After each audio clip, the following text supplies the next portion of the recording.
Something I would like to review because I know I just got back into teaching music and just started kind of getting back into my YouTube page. And something that I spent a lot of time on a couple years ago was retraining because I had a lot of pain in my wrists and elbows. And I worked with a Taubman teacher for about 5 years to essentially retrain.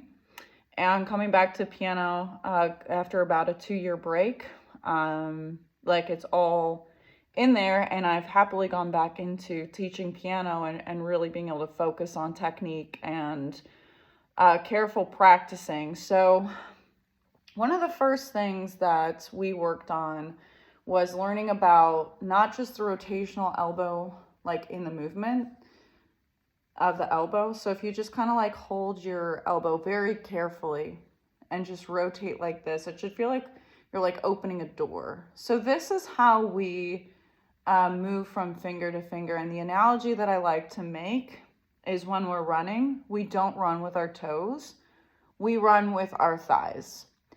Same thing in piano. These fingers are really delicate. These tendons are really delicate. So we need to be able to use the muscles and the arms that are kind of like our thighs and the natural rotational movement of the elbow to help us move around. So now I'm going to do that in my left hand too. And you can just kind of like hold your elbow so that it's nice and relaxed.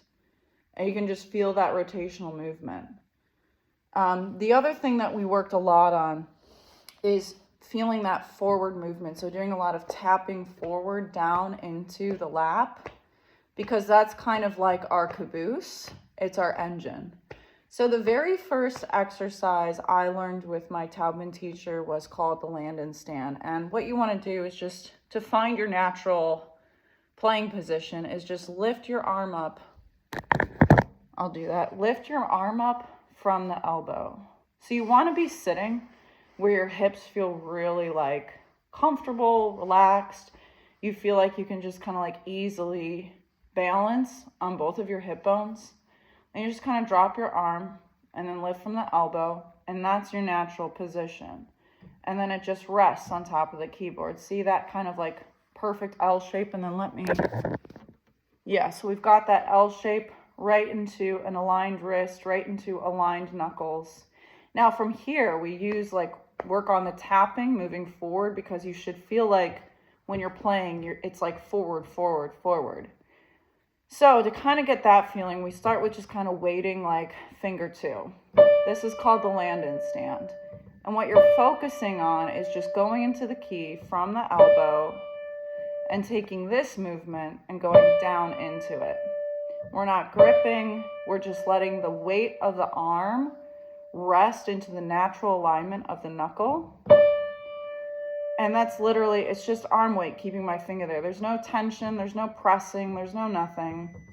And then we can do that with finger 3 too.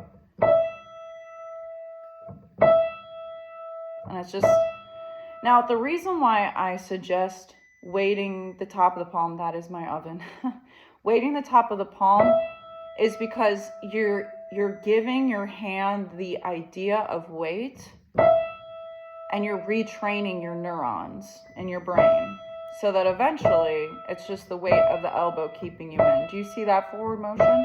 And then you do it with finger 4, just forward and down, forward and down. And again, if you're having trouble, just weight the fingertip, weight the palm. And now finger 5. Again, if you're having trouble, just weight the palm, but it just stays there. There's no pressing. It's literally just my arm weight, keeping my finger 5 down. And then, of course, do the same thing with your left hand, each finger. And over time, now thumb's a little bit different. We'll talk about thumb.